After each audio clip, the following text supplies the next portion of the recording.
Good morning everyone. My name is Jan Libbinger. I'm from Farm Kwekery and Bark Unlimited Organics.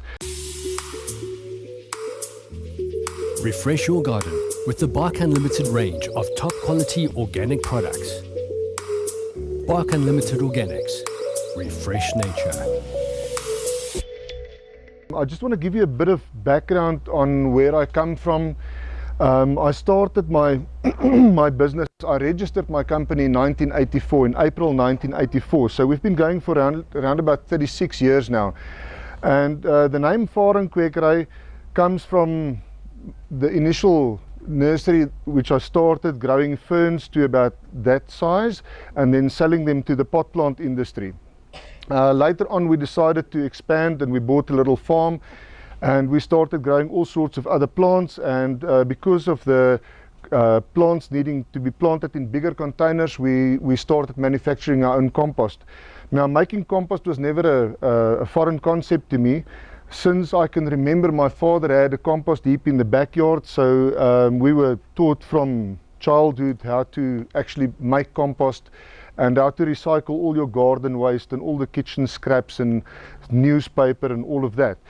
So when we moved to the farm and we started making compost for ourselves, some of my customers would come to the farm to buy plants, and they would see the compost and they would start nagging me to bag the compost because they couldn't find quality compost out there.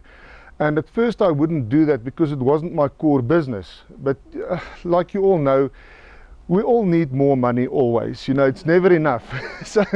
So basically what happened is we registered our compost because compost needs to be registered with the Department of Agriculture, and we got our registration number and we started selling compost. And the guy said to me, okay, now you've got compost, but what about potting soil? What about lawn dressing? And so our range started growing and growing. And we're proud to say today that we've got the largest variety, the biggest range of organic growing mediums and mulches in the industry. So we're not the biggest composting company. We're probably ranking in the top 5 at the moment, but we do the biggest variety of products that you can get. When it comes to manufacturing, we've got 2 basic ingredients, the bulking agents that we use for all our different products.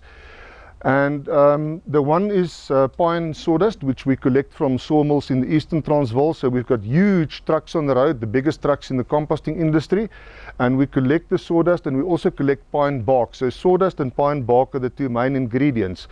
For the compost, for instance, we add different manures to it, and then we mix it all together and put some water into it, because if it's too dry it doesn't compost. If it's too wet you get rotting taking place, which we don't want. So there's a specific way and a specific recipe that we follow to get to an end product. One of the ladies earlier today asked me, our compost is nice and fine, does it still have nutrients in it? It's got loads and loads of nutrients in it. It's got all the good microorganisms in it which your soil needs, which your plants need.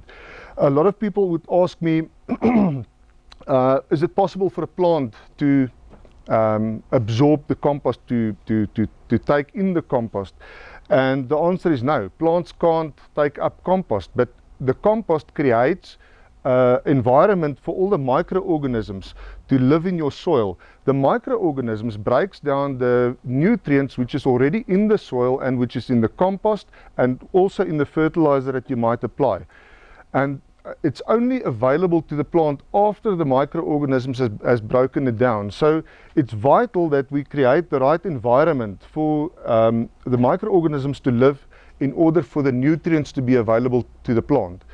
Seeing that we're talking about compost now, people will ask me, so how can I improve my sandy soil? For instance, it doesn't retain water, all the nutrients leaches out, and the answer is put in organic matter, any organic matter, whether it's kraal manure, chicken litter, compost, anything that you can get your hands on, put that into your soil. As long as it's composted well and as long as it's weed free. We don't want to infest our gardens with bad weeds and so on. It's much easier getting the weeds into your garden than getting rid of them again. We don't want to use any herbicides or anything like that. I'm very pro organic gardening. I see Hecker stocks the Talborn range of organic fertilizers. Talborn and us works together as two companies. We work very closely together. They use our compost as a bulking agent for their product and to make the pellets bind. So they're also certified organic. You will see we also claim that our products are 100% organic. We haven't gone through the organic certification yet. We are planning on doing so in the future. But like Talborn is certified organic, and one of their inputs is our compost, which they use in the manufacturing process of their fertilizers.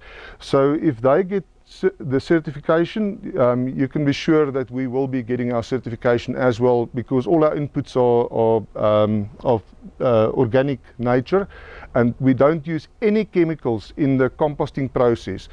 So a lot of people will add urea, for instance, to aid in the composting process and speed it up. And we've opted for a totally natural process. So everything that we use is natural products. It's clean, it's weed-free, and it's a natural composting process that takes place. The question is probably, how much compost should I add into my garden? And normally what I would tell people is if you start off with a new garden or a new patch in your garden, we suggest that you put down a layer of about 5 centimeters of compost and then dig that into your soil. You can add some bone meal to it just to get the phosphate level in your soil a little up. After you've put in bone meal, you don't need to put in bone meal again. Phosphates don't move in the ground. It doesn't leach with the water and so on. It basically stays there. And a lot of people make the mistake of constantly adding bone meal to the same patch of ground, and you're actually sitting with loads and loads of phosphates which can't be taken up by the plants because there's too much of it. You know, if you've already added your first application of compost, it's always advisable to maybe once a year add, say, about a 2 centimeter layer of compost. It can be dug into the soil, but there's another method of gardening which is no-till. In other words, you just layer it on top of the soil, and that acts as a mulch for the soil as well. Once your soil is conditioned and the earthworm starts moving back into your garden, they will come up and they will eat the new compost that you've applied on top of the soil, and they will actually carry it down into the next layer, and there they will excrete the earthworm castings, and that will be food for your microorganisms in the soil, which eventually will feed the plants. Refresh your garden with the Bark Unlimited range of top quality organic products. Bark Unlimited Organics. Refresh nature.